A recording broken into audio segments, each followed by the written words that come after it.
Hi, my name is Kyle. I am the nurse of the patient in room 2831. He's a male. He's 61 years of age. His name is DD. Um, he came in with a small bowel obstruction, renal insufficiency, a ruptured duodenum. He has an ostomy in the lower left quadrant related to diverticulitis. He has a history of hypertension, diabetes. He is a smoker. He is also sleep apneic. He has a goiter, an NG tube at low suction. Last week he had an output issue. We gave him a bolus, and since then it's cleared up.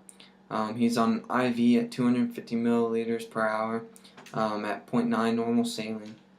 His labs as of yesterday were his red blood cell count was 3.99, his hemoglobin was 11.2, his hematocrit was 35.0. His absolute monocytes were 13. Eosinophils at 0.9. Glucose at 147. His BUN was 23. Chloride at 99. My initial assessment of the patient revealed his vitals to be blood pressure 145/79. His pulse was 114. Respirations were at 14. Temperature was 97.9 degrees Fahrenheit. His SpO2 was at 84%. The patient reported to me that his feet felt swollen. He had a lot of back pain, which made him a little agitated. His ostomy was working with semi-solid stool. Toenails were rough, dry, and they were yellow. Fingernails were rough. Back of hands were dry and scaly, which was a poor indicator of his skin turgor. I listened to his lung sounds. He was wheezing upon expiration. His bowel sounds were present but diminished. He had an umbilical hernia. I set up a care plan for him for his oxygenation. Some of the data was his vitals at 84, SpO2 at 84%, digital probe. He was on room air at that time. His respirations were at 14. His temperature was at 97.9. Pulse 114, blood pressure 145/79. He is a smoker. His breathing stops occasionally, and he was really lethargic. He had a finger tick present. When he stopped breathing, he ticked his finger. His CO2 was at 34.0, which is high, and his wheezing was also a problem. His hemoglobin was at 11.2, which is low, so it's a decreased oxygen carrying capacity. I gave him a diagnosis of impaired oxygenation related to breathing disruption during sleep. An expected outcome I want to have for him is oxygenation will be a consistent 93% by discharge.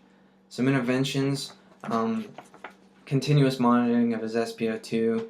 I want to encourage deep breathing every 2 hours, raise the head of his bed. That's going to help with the blocking of his airway. It's going to reduce that. I want to assess the level of consciousness hourly. Incentive spirometry every 4 hours, or 4 times a day, sorry. Assess for daytime lethargy because one of the downsides of sleep apnea is you don't get quality sleep. And also I want to collaborate with respiratory therapy to educate the patient regarding a CPAP machine. Upon evaluation, I want to make sure that the patient maintained his SpO2 at 93% by discharge, and hopefully that goal gets met. Also, I developed a teaching plan for one of his medications. The medications he was on was heparin 5,000 units per milliliter sub-Q every 8 hours. He's on Nicoderm patch, 21 milligrams. It's a 24-hour patch. He has a Humalog pen of insulin Lispro. He's on low pressure IV, 5 milligrams every 6 hours. Dulcolax equivalent, 10 milligrams suppository in his stoma 1 time a day. Nystatin 5 milliliter oral suspension every 6 hours. Zofran IV 4 milligrams per 2 milliliters every 6 hours. And also the one that I want to do further teaching on is Dilaudid 1 milligram every 4 hours in his IV. His health history of a small bowel obstruction, renal insufficiency, ruptured duodenum, and his ostomy related to his diverticulitis, hypertension, diabetes, smoker, and he has a goiter. The reason for this medication therapy is that he reports lower back pain and he had some GI distress.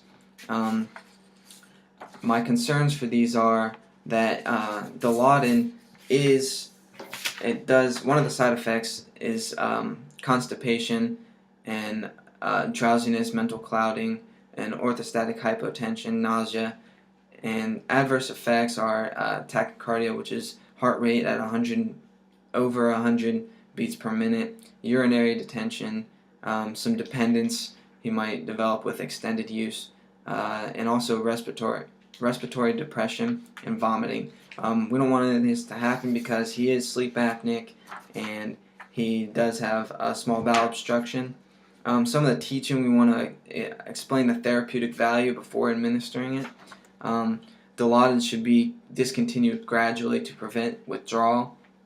There may be some drowsiness, and also to change his position slowly to avoid the orthostatic hypotension. Patient may develop a tolerance or dependence with extended use, so we gotta let him know that. And also we need to teach him some deep breathing and coughing techniques to avoid that respiratory problems.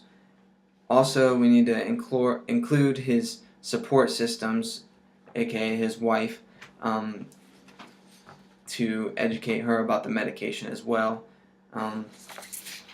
We also need to let him know about the contraindications of the medication, which are extreme caution with MAO inhibitors. There is an increased risk of CNS depression with alcohol. Some of the changes in his activities of daily living, he may require assistance when ambulating because of the drowsiness, and he's also got to change his position slowly. Some of the objectives of this were the teaching and the method of this presentation. I want to have a discussion with him in the hospital prior to the initial administration of it. I'm going to allot 30 minutes of discussion time, and the method of evaluation I wanted to use is the patient will verbalize an understanding of his medication, which is the Dilaudid. And I'm thinking that's about all. Thank you. Have a nice day.